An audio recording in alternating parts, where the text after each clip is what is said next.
Hello students, I am Kalpana Mishra and welcome back to my YouTube channel. Students, आज की इस video में हम करने जा रहे हैं क्लास 6 हिंदी ग्रामर में भाषा, लिपि और व्याकरण को इसमें हम एक्सप्लेन के साथ समझेंगे क्या होता है, और उसके बाद जो है नेक्स्ट वीडियो में हम इसके एमसीक्यू क्वेश्चंस करेंगे। तो बेटा, अब अगर अभी तक आपने हमारे चैनल को सब्सक्राइब नहीं किया तो प्लीज़ सब्सक्राइब जरूर कर लेना, और वीडियो पसंद आए तो वीडियो को लाइक शेयर कमेंट जरूर करना। तो बेटा, हमने हिंदी के जो है सारे चैप्टर्स, जो आपके वसंत पार्ट है उसके सारे चैप्टर हमने ख़त्म कर दिए। अगर आपने नहीं देखा है तो आप चैनल के प्लेलिस्ट पे जाके क्लास 6 की हिंदी, क्लास 6 की साइंस कंप्लीट है वो चेक कर सकते हो विद एमसीक्यू क्वेश्चंस के साथ। और अभी आपका मैथ्स जो है वो रनिंग में है और हिंदी ग्रामर। ठीक है, तो चलिए स्टार्ट करते हैं। भाषा। भाषा क्या होती है? मनुष्य बोलकर अपने भावों को व्यक्त करता है तथा आवश्यकता पड़ने पर वह लिखकर भी अपने मन की बात को स्पष्ट करता है। इन दोनों का मूल आधार ही क्या होता है? भाषा होता है। इसका अर्थ क्या है? इसका अर्थ यह है कि मनुष्य जिन ध्वनियों को बोलकर अपनी बात कहता है उसे भाषा कहते हैं। ठीक है, तो अगर हम इजी भाषा में समझें कि भाषा क्या होता है, मैं आपको पढ़ा रही हूँ, मैं हिंदी में बता रही हूँ, तो वो मेरी क्या है? भाषा है। ठीक है, तो अगर इसकी सिंपल सी छोटी सी एक मतलब डेफिनेशन लिखनी है, परिभाषा लिखनी है, तो हम कैसे लिखेंगे इसको? हम लिखेंगे भाषा वह साधन है जिसके द्वारा मनुष्य बोलकर, सुनकर, लिखकर, पढ़कर अपने मन के भावों का आदान प्रदान करता है। अगर आपको एग्जाम में डेफिनेशन आती है तो आपने ऐसे ही लिखना है। ठीक है, भाषा वह साधन है जिसके द्वारा मनुष्य बोलकर, सुनकर, लिखकर, पढ़कर अपने मन के भावों को या विचारों का आदान प्रदान करता है, उसे भाषा कहते हैं। भाषा मेनली दो रूप में होते हैं। भाषा का दो रूप कौन सा है? एक मौखिक भाषा और दूसरा लिखित भाषा। चलिए, मौखिक भाषा क्या होती है और लिखित भाषा क्या होती है, इसके बारे में देखते हैं। मौखिक भाषा क्या होती है? जब व्यक्ति अपने मन के भावों को बोलकर व्यक्त करता है तो वह भाषा मौखिक भाषा होती है। जैसे कि मैं अभी आपको पढ़ा रही हूँ, ठीक है, तो मैं बोल के आपको ये चीज़ें समझा रही हूँ। ठीक है, तो अब मैं अपने भावों को आपसे को बोल के समझा रही हूँ, तो वो मेरी कौन सी भाषा हो गई? मौखिक रूप। ठीक है, मौखिक भाषा हो गई। अब लिखित भाषा क्या हो? जब व्यक्ति अपने मन के भावों को लिखकर व्यक्त करता है तो वह क्या कहलाती है? लिखित भाषा। जैसे कि अब मैं ना बोलूं और मेरी स्लाइड जो है आप रीड करो, आप रीड कर रहे हो मेरी स्लाइड को, और उसके बाद जब रीड कर रहे हो ना, इट मीन्स मैं अपनी चीज़ों को, मैं आपको जो बताना चाहती हूँ मैं अपने स्लाइड में लिख करके आपको बताना चाहती हूँ, तो वो मेरी कौन सी भाषा हो गई? वो मेरी लिखित भाषा हो गई। ठीक है, चलिए नेक्स्ट देखते हैं। नेक्स्ट टॉपिक है हमारा लिपि। अब हम पहले देखेंगे कि लिपि की डेफिनेशन, लिपि होती क्या है। ठीक है, लिपि भाषा का प्रयोग करते समय हम सार्थक ध्वनियों का उपयोग करते हैं।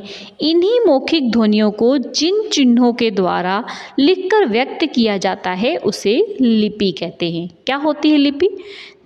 ऐसी सार्थक ध्वनियाँ जिनका उपयोग हम कर रहे हैं किसमें? मौखिक ध्वनि को जिन चिन्हों के द्वारा लिखकर व्यक्त करते हैं। जैसे कि मैं मौखिक ध्वनि, जैसे मैं आपको पढ़ा रही हूँ लिपि, लिपि को मैंने कैसे लिखा? ला पे छोटी की मात्रा है, फिर पा पे छोटी की मात्रा है, तो मैंने लिपि लिखा है ना। तो ये क्या है मेरे?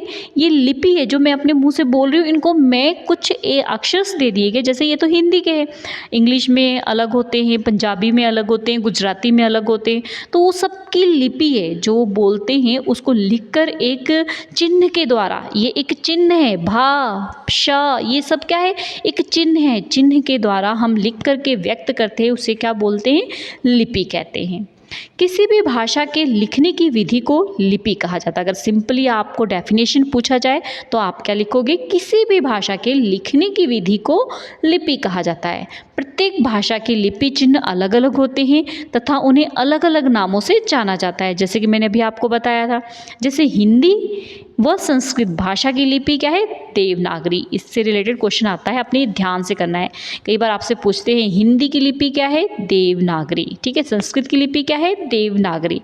इसी प्रकार अंग्रेजी भाषा की लिपि कौन है? रोमन। पंजाबी भाषा की लिपि है गुरमुखी और उर्दू भाषा की लिपि है फारसी। तो ये मेनली कुछ हैं, इनको आपको याद रखना है।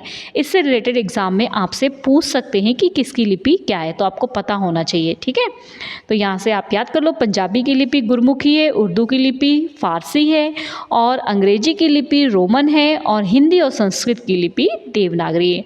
मोस्टली हिंदी और संस्कृत की पूछी जाती है। ठीक है, नेक्स्ट हम यहाँ पे कुछ प्रसिद्ध भाषाएं हैं और उनकी लिपियों को पढ़ लेते हैं।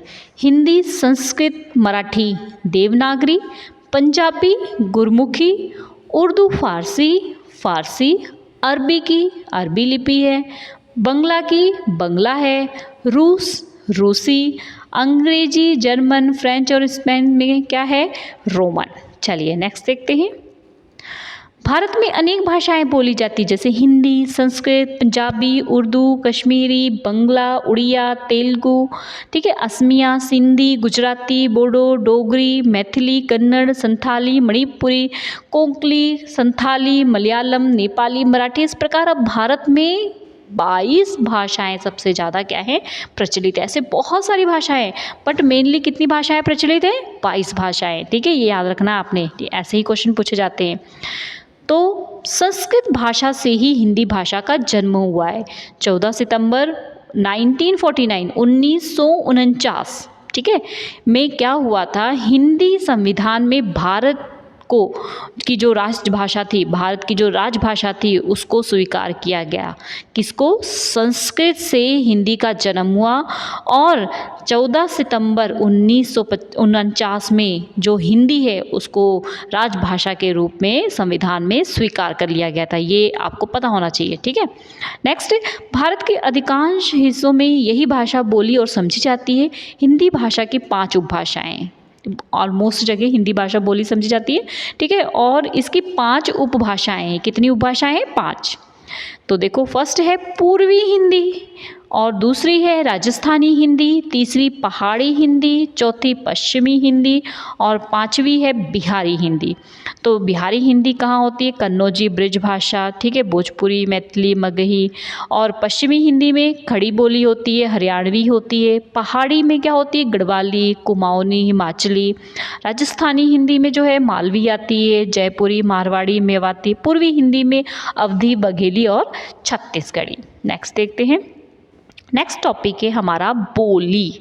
तो चलिए बोली को पढ़ते हैं। बोली क्या होती है और इसकी डेफिनेशन? सीमित क्षेत्रों में बोली जाने वाली भाषा के रूप को बोली कहा जाता है, अर्थात स्थानीय व्यवहार में अल्प विकसित रूप से प्रयुक्त होने वाली भाषा को बोली कहते हैं। बोली का कोई लिखित रूप नहीं होता है।